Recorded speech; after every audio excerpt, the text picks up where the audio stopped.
Hey, what's up? It's Nico. So today I would like to talk about the recent updates that I made to ArtSpace. Basically, it's an extension video to my video that I posted yesterday because I changed so much. Yeah, let's get started. But before we do, I want you to take a look at this URL. It's just my local development URL. So don't try to access this. It's only working locally. For you, it will be ArtSpace.ai. And this update will be available as soon as I've recorded this video.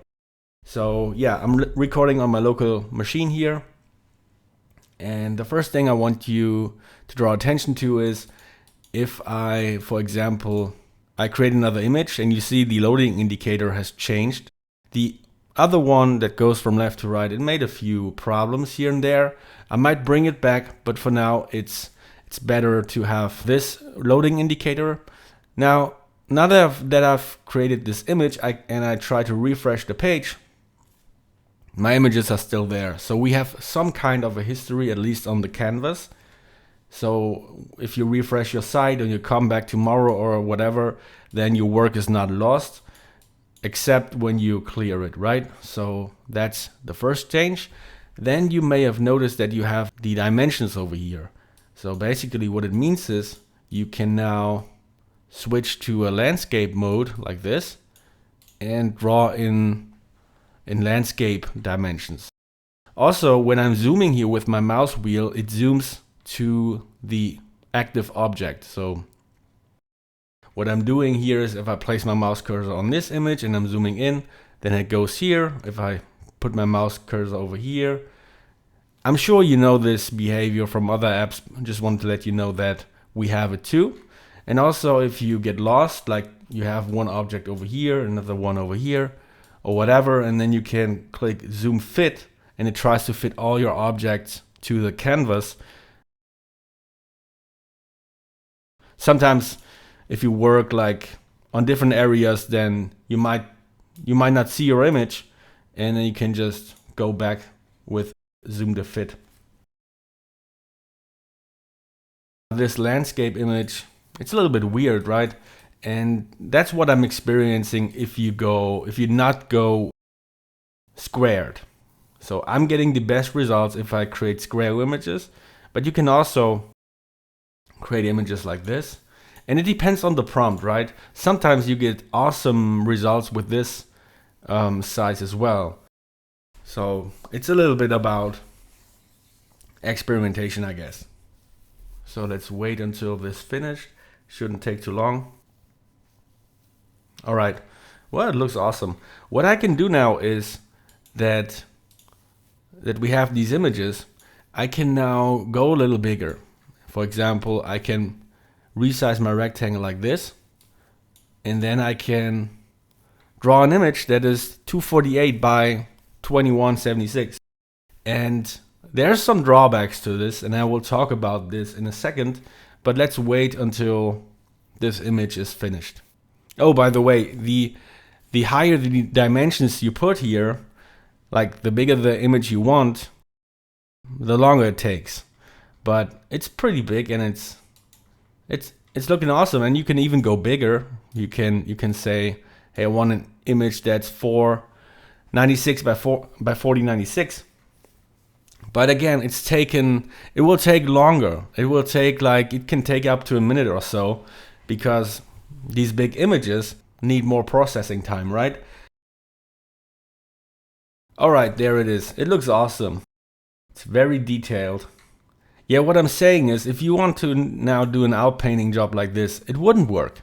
So outpainting and inpainting is limited to if I tried to do this, then it says, hey, you've gone beyond the 1024 by 1024 filling boundary. So if you want to do outpainting or inpainting, which I call just filling, then this is the maximum rectangle size you can do.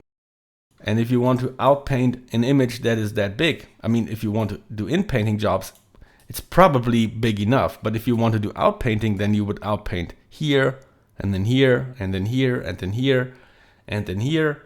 So you would have to do a lot of outpainting if you work with these very, very big images in the first place. But if you work with smaller images like this one over here, which is 1024 by 1024, then you can outpaint like this, right? So you have to make the decision right away what you want to do, because also if you do an outpainting job on this image here, then the area that you can put into the context, like you can give AI only that much, and that doesn't mean really anything. AI doesn't understand this image by just looking at this small area, right? This small portion. So if you want to do outpainting and you know that, I would suggest to create smaller images. Maybe this would work. Maybe this would be enough context, but this would be enough context for sure. So if you do outpainting, I would work with 1024 by 1024 and then try to find some upscaling later on. But that's just the drawback if you create these crazy big images. But if you don't want to do outpainting jobs, then it's totally fine to create these big images. I hope I could make my point clear here that creating these enormous size images has some drawbacks, at least if you plan to do outpainting. Yeah, then another change, before you couldn't do something like this. It would go back to 1024 by 1024 if you do an outpainting job like this. Right now, you can do this. Okay, so you can outpaint specific areas if you want to, or fill. I just call it filling. Filling areas if you want to, even if the rectangle is not squared. That was not possible before. It is possible now. So this is another update. All right, so what else? I guess that's pretty much the updates. Oh, my brother had a great idea too. One of his ideas was to enable the eraser when I'm right inside my image without having to go to the eraser.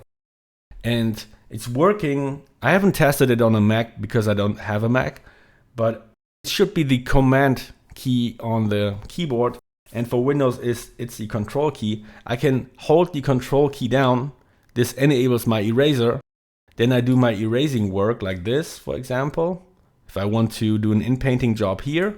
And then I can release the control key and it disables my eraser. So yeah, that's pretty neat feature. I don't have to actually go here to the eraser tool and enable it. I can just enable it with my keyboard wherever I am, which is pretty cool. So if, for example, I have plans to redraw this eye and I want to erase it, I just press down the control key, resize my brush if I want to. Again, it's pressing the right mouse button, going to the right or going to the left, and then doing something like this. Let's see, I can even zoom in a little bit more. Yeah, and then I could do the erasing part here and then do an in-painting job, but you get the idea.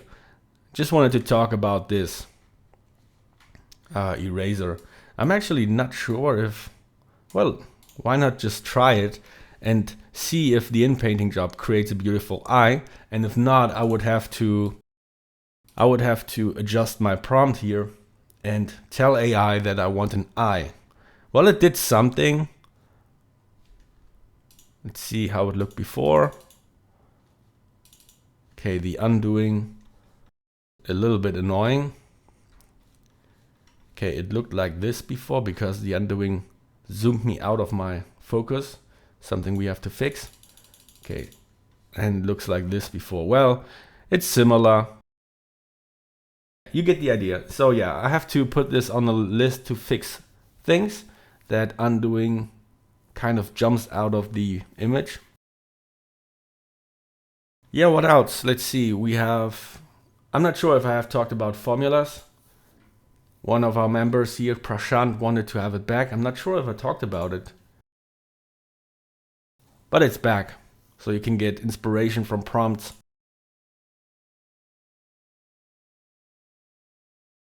Formulas is back. Undo, redo. We have the eraser, clear features. If you haven't noticed, if you select an image and you click clear, then it says, do you want to clear the selected image? If you don't select anything and you click clear, then it says, do you want to clear the entire canvas? And the same for download. If you just want to download this image, then select it and then press download. Then it will download just this image.